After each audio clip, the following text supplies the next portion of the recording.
वालेकुम dear students, आज हमने 9th क्लास केमिस्ट्री का नेक्स्ट टॉपिक जो स्टार्ट करना है वो गैस लॉज हैं।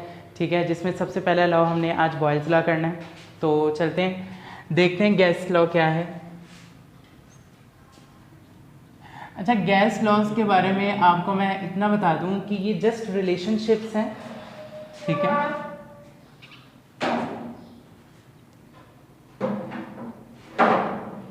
वॉल्यूम का रिलेशनशिप है प्रेशर एंड टेम्परेचर के साथ। ठीक है, आपने इन लॉज के अंदर वॉल्यूम का रिलेशन, किसी भी गैस के वॉल्यूम का रिलेशनशिप देखना है प्रेशर के साथ या फिर टेम्परेचर के साथ। तो जब प्रेशर के साथ इसका रिलेशनशिप देखेंगे तो टेम्परेचर कांस्टेंट हो जाएगा, और जब टेम्परेचर के साथ इसका रिलेशनशिप देखेंगे तो प्रेशर कांस्टेंट हो जाएगा। ठीक है, ये गैस लॉज है। तो पहला हमने पढ़ना है आज बॉयल्स लॉ।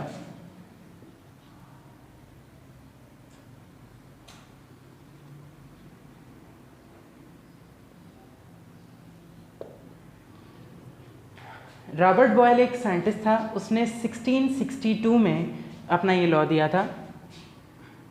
1662 में रॉबर्ट बॉयल ने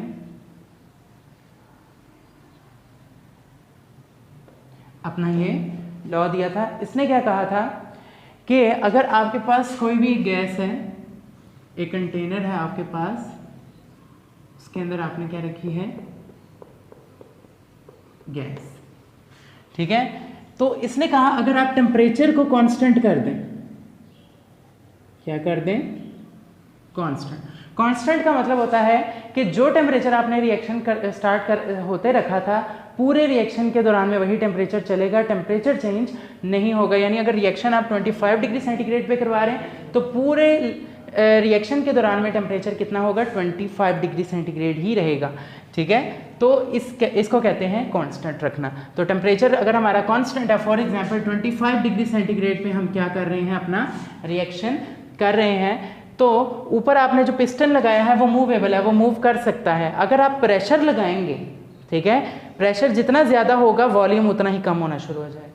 ठीक है, आप इसके ऊपर जितना ज़्यादा प्रेशर लगाएंगे गैस के मॉलिक्यूल्स उतने ज़्यादा करीब आ जाएंगे और उतना ही उसका वॉल्यूम क्या हो जाएगा, कम हो जाएगा। और जितना प्रेशर कम होता जाएगा, ठीक है, उतना ही वॉल्यूम जो है वो ज़्यादा होता जाएगा। इसका मतलब क्या है कि वॉल्यूम का प्रेशर के साथ जो है वो इन्वर्स रिलेशन है, इन्वर्सली प्रोपोर्शनल का। तो volume of a given mass of a gas is inversely proportional to the pressure के क्या है, वो इन्वर्सली प्रोपोर्शनल है when the temperature remains constant. Temperature आपने क्या कर लिया है, कांस्टेंट कर लिया है। प्रोपोर्शनैलिटी साइन खत्म करेंगे तो इज इक्वल का साइन आएगा आगे, कांस्टेंट ऑफ प्रोपोर्शनैलिटी आपको लगाना पड़ेगा। कांस्टेंट के साथ ये वेरिएबल यहाँ डिवाइड हो रहा है, वहाँ जाके क्या हो जाएगा, मल्टीप्लाई। तो P V is equal to क्या हो जाएगा आपके पास, के। ये आपके पास इक्वेशन नंबर 1 आ गई। इसके बाद अगर हम इसी इक्वेशन को यूज़ करें कि एक गैस है हमारे पास, फॉर एग्जांपल गैस, तो गैस 1, ठीक है, इस पे हम अगर प्रेशर P1 लगाते हैं तो उसका वॉल्यूम क्या हो जाएगा, V1 इज इक्वल टू के। ये आपके पास इक्वेशन नंबर 2 आ गई। इसी तरह से अगर हम इसी पे ही दूसरा प्रेशर कम या ज़्यादा करते हैं तो जो सेकंड प्रेशर होगा वो हमारे पास क्या होगा, P2, तो उसका जो वॉल्यूम आएगा वो हमारे पास V2 हो जाएगा। ये इक्वेशन नंबर 3 हो गई।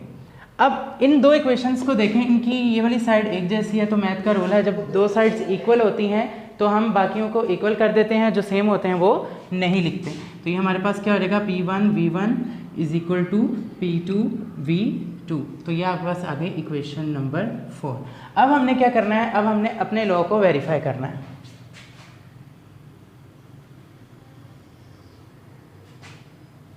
अब हमने पढ़ना है एक्सपेरिमेंटल वेरिफिकेशन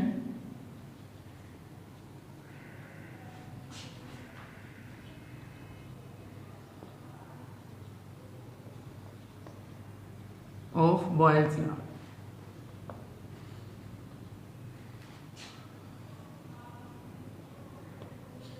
अच्छा जी, इसके वेरिफिकेशन के लिए हम पहले अपने पास 4 कंटेनर्स यूज़ करेंगे। इसमें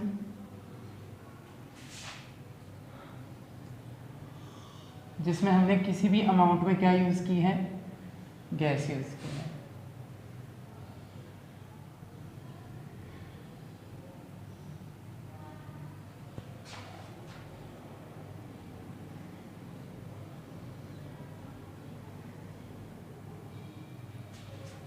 ठीक है, एक नीचे बना लेते हैं।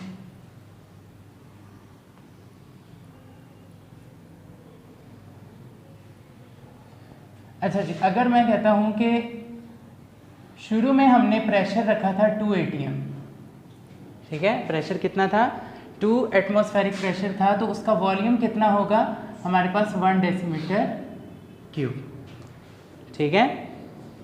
अब मैंने प्रेशर बढ़ा दिया, 2 से कितना इसे कर दिया, 4 atm कर दिया, तो मेरे पास ये आ जाएगा 0.5 डेसीमीटर क्यूब।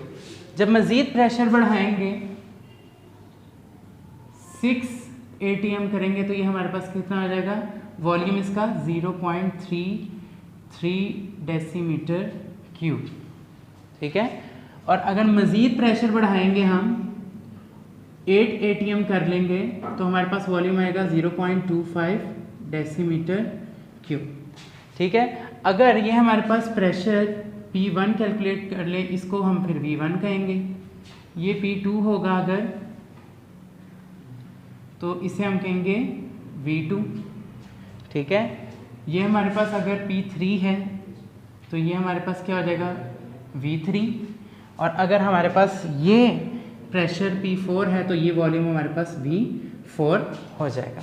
तो इसको वेरीफाई कैसे करेंगे, इस इक्वेशन को हम अप्लाई करेंगे यहाँ पर, P1 V1 is equal to K, ठीक है।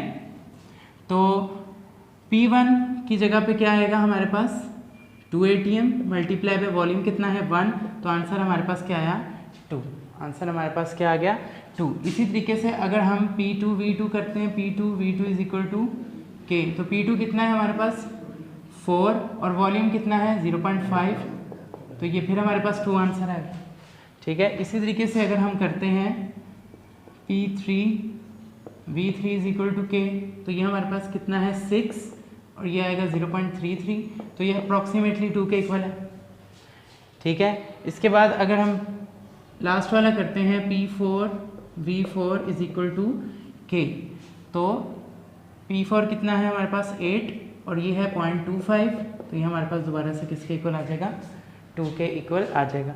अब यहाँ से हमें क्या पता चला है कि अगर हमारे पास टेम्परेचर कांस्टेंट रहेगा, ठीक है, तो किसी भी गैस का प्रेशर और वॉल्यूम का जो प्रोडक्ट है वो हमेशा कांस्टेंट रहेगा, वो कभी चेंज नहीं होगा। देखें, प्रेशर और वॉल्यूम की वैल्यूज़ चेंज हो रही हैं लेकिन आंसर सेम आ रहा है, क्यों, क्योंकि हमारे पास टेम्परेचर क्या था, कांस्टेंट था।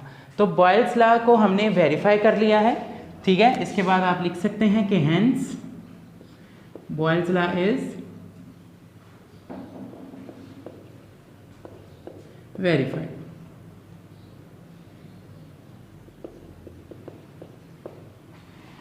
ठीक है स्टूडेंट्स, अगर आप लोगों को बॉयल्स लॉ और इसकी एक्सपेरिमेंटल वेरिफिकेशन में कोई भी प्रॉब्लम है तो आप कमेंट्स के जरिए पूछ सकते हैं। इसके अलावा जितने भी गैस लॉज हैं वो इंशाल्लाह हम नेक्स्ट लेक्चर में पढ़ेंगे। Thank you very much.